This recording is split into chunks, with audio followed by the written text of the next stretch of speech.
So, welcome back to the channel. Thank you for joining me. My name is Tony, and yeah, it's been quite a good few days, man. I think we're up to 41 subscribers. So thank you very much. And I've been interacting with some of you guys in the comments. Thank you very much for that as well.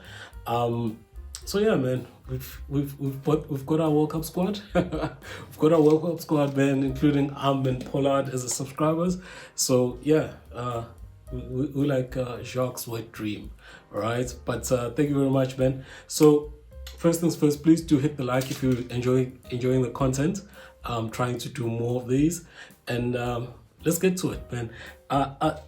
When I saw the team come out, before I get into the team, when I saw the team come out, I thought to myself, what exactly are the coaches, Jacques and the coaches trying to do? So I've got a few theories as usual. Hey man, that's what we do. So let me know if you agree, or let me know if you disagree with what I think is happening. So the big highlight, of course, is that Sia is back, which is pretty good. He's starting from, he's on the run-on side, so that's pretty good. I think they're going to try and give him as much as possible time. Thinking about the game against Scotland, I personally don't think he's going to be in the starting 15 for next week against New Zealand. I think he's probably going to be on the bench, but it's good to see him back. At some stage, we thought he was not going to make the World Cup, so we're happy about that. He's an inspirational, captain, and you can see how the guys perform when he's on the field versus when he's not on the field. All right, so let's start off with the fancies, man. Steven Kirchhoff, Marks, as well as Maherba. Not a lot of surprises. A lot of people have been asking for Marks to start, so he's going to be starting this game. Yeah. The Marks situation, I wouldn't mind whether he starts or not, or starts on the bench, because I think there's another consideration which I want to do a video about, because there has to be a balance in terms of who can steal the ball, right? Who can compete at the breakdown, and when he comes on at the beginning, and considering that I think that Vermeulen is going to be their first choice, number 8. So if they both start, all right, and Bongi comes in the second half for Vermeulen, and maybe let's say Visser, if that's possible, which I doubt as well. But if that's the case, we don't have I'm in the back line, because he's also good over the ball. So are we gonna have those three fetchers, or people that can compete throughout the game?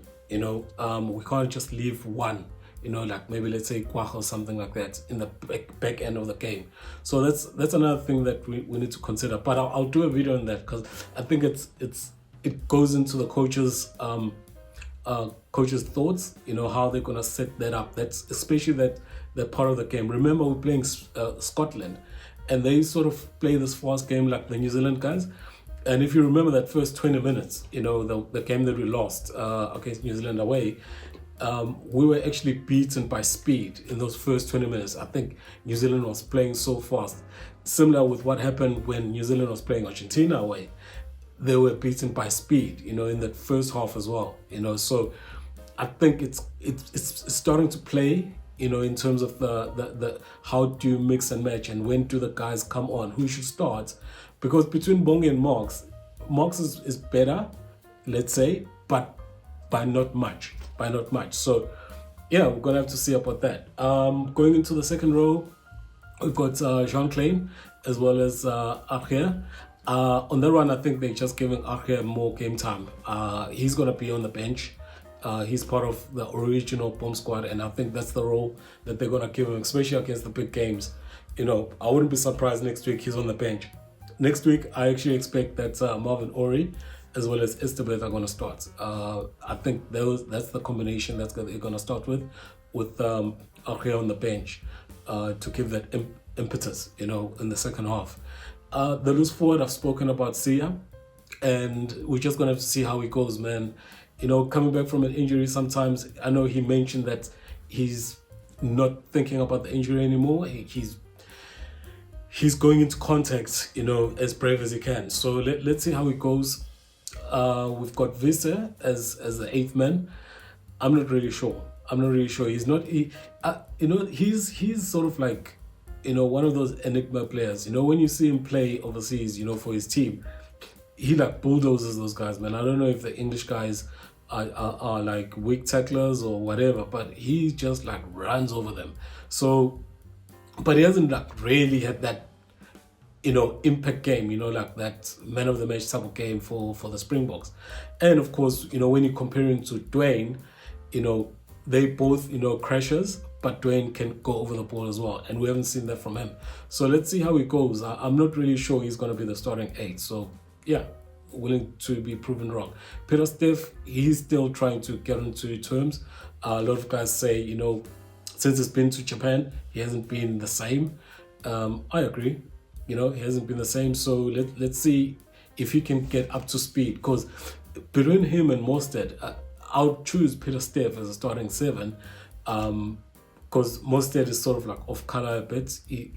I remember in the other previous video I was talking about him being like in an arm situation, you know, where you know how good he can be, but he wasn't hitting the, even before he got injured now, but he wasn't hitting those heights that he used to hit. So yeah, let's see. Well, we want Peter Steph, you know, to get back as soon as possible. Hendrickson, I'm very happy with that. I'm not sure I'm gonna get what I want, because I actually wanted for the tournaments as a starting team, I wanted Hendrickson as a starting scrum half, and Williams as a second half substitute. So we are getting that in the game, so I'm very happy. I want to see how it goes, but I'm not sure. I don't think that we're gonna get that, especially against Scotland. I think de Klerk is gonna come back.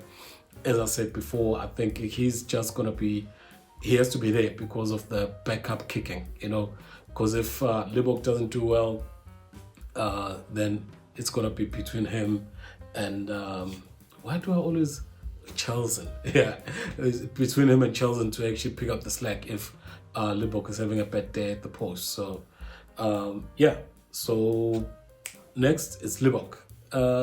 This is a big game for him.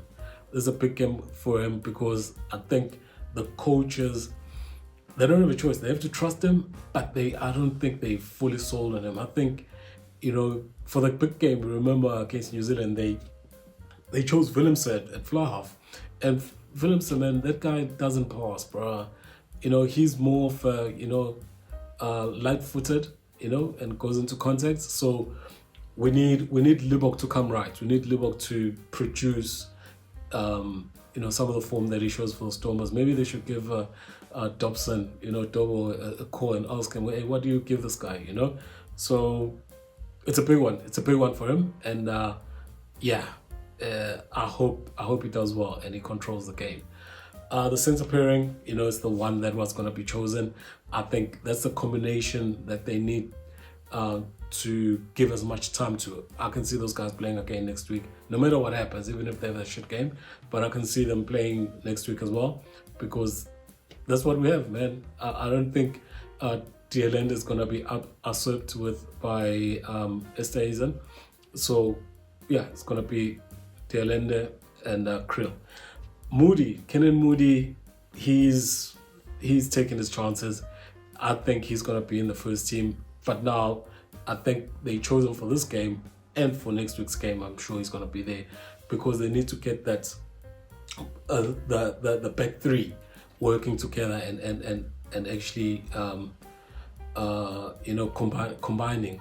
If you remember again to the game we lost against New Zealand, while we couldn't control the air, there was some sort of miscommunication. I remember some of the balls when they will kick up between Mampimpi and Leroux, as much as they played for so long, but they weren't, you know, Mampimpi will be coming back, Leroux coming forward, and they weren't communicating right. So I think they're going to be given this game and next week game actually until the Scotland game. So yeah, let's see how they go. for me, I want to do a video as well on this. I personally think that Leroux is actually the most important most important player for us, especially now, seeing that Pollard is not in at the moment. Yeah, at the moment.